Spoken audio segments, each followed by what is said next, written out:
Got a little bit more news on the Dallas shooting. The suspect who died of the two that we currently are aware of, his name was Micah Xavier Johnson, a 25-year-old U.S. Army veteran who was killed last night when a robotic explosive went off that cornered him in a parking garage. They negotiated with him for several hours before that.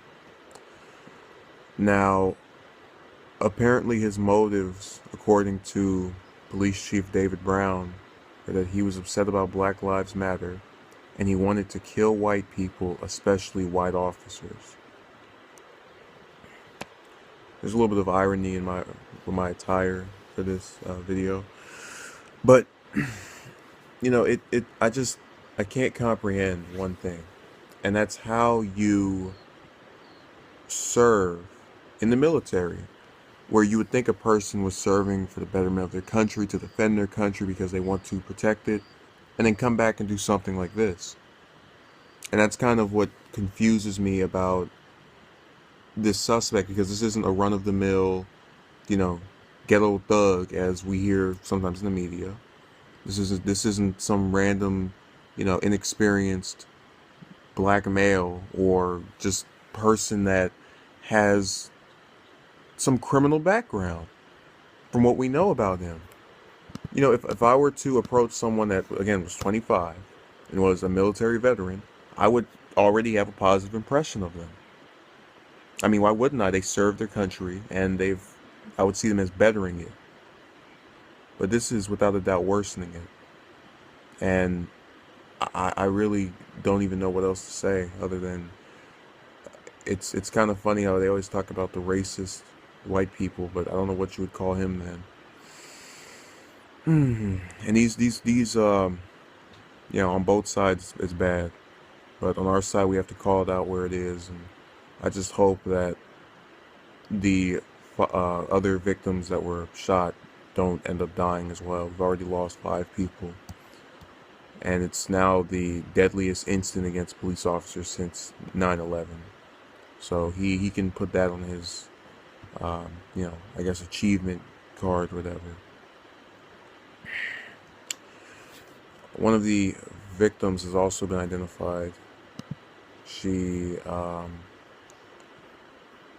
think her daughter, 10-year-old daughter, says that she's glad she's alive. And that's good. That's always a great thing to happen. But, she didn't have to be in that situation anyway if it weren't for some militants with firearms. And it just bothers me because they think they're doing other blacks in this country a service. They're doing nothing but dividing us even more from whites.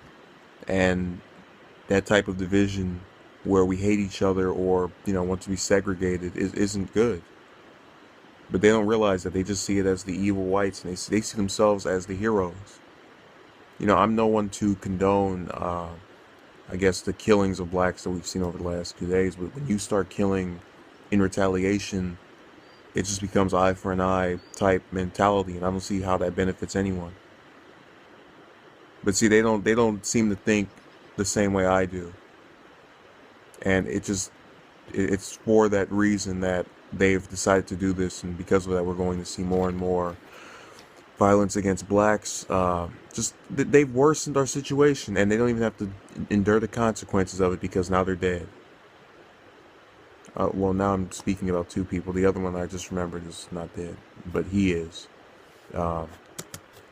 Johnson. And, now he's worsened us, and we'll just have to deal with the consequences of what he did. So thanks for that.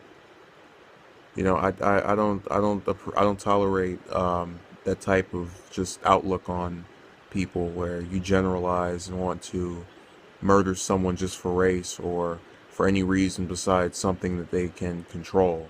I can control what I did to you or someone else. I can't control being black. I can't control being what I am, how I look.